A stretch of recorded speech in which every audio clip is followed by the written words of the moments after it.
NLF Neighborhood Leadership Fellows, it's a class or a boot camp for community leaders.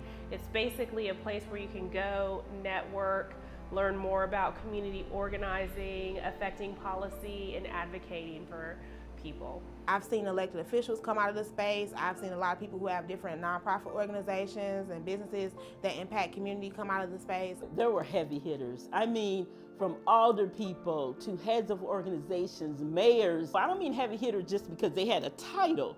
These were people who were doing the work in the community.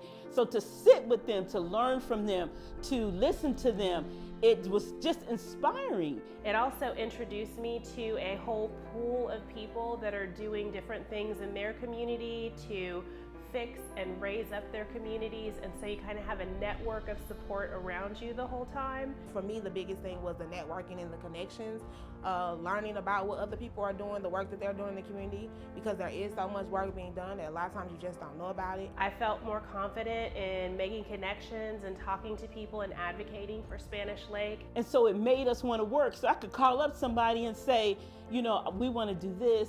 How do we do it? Can you help us? They're like, yeah, do this and this. It was just amazing. And then formulating the connection and the relationships to continue the work and to me in partnership. So working with each other to do the work and follow the work that's being done. That's what I believe NLF is. It's really about connecting and basically using your network, asking questions. If you don't have all the answers, it's okay, but to start where you're at and build something. Rustic Roots Sanctuary is an organization that is working for food equity. So we came to realize we desperately needed food when one of our other grocery stores shuttered and left the area. It left us one grocery store to serve 18 to 19,000 residents.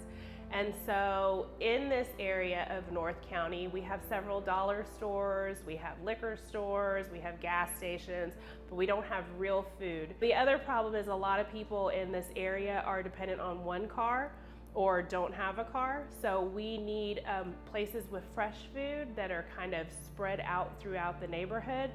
What we'd like to do is set an example of what creating food access looks like that any neighborhood can replicate. We don't get to hear enough of our stories, our experiences.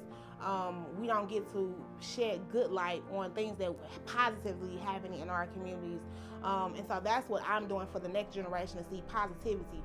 You give hope, and you get to love and care about yourself when you know self, and when you get to see yourself in different spaces. That's kind of what my work has created, the Hood Talks podcast is created to do. It's kind of like uplift those things that are being done in the community, that supports us, that empowers us, providing the resources for us. As long as it's impacting my community, I am trying to uplift it and get the voices out. A lot of people say I'm the voice of the community. I say no, I'm not.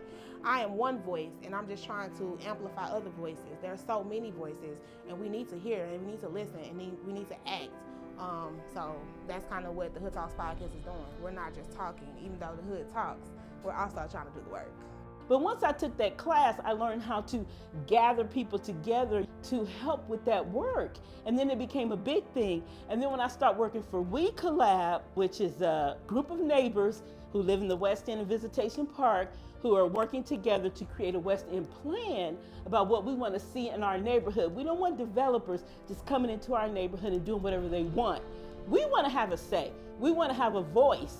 And so I go door to door, knocking on neighbors' doors and asking them, what do you want to see for our neighborhood? What do you want to see for your block? Typically, in the Black neighborhoods, things have been done to us. For example, they destroyed a whole Black neighborhood to put in a highway. Things have been done for us. For example, they built these high-rise buildings and say, oh, we want to put all the Black people here. We didn't ask for that. So that was done for us, but not something that we wanted. We want participation. We want to be able to say what we want to see in our own community, in our own neighborhoods.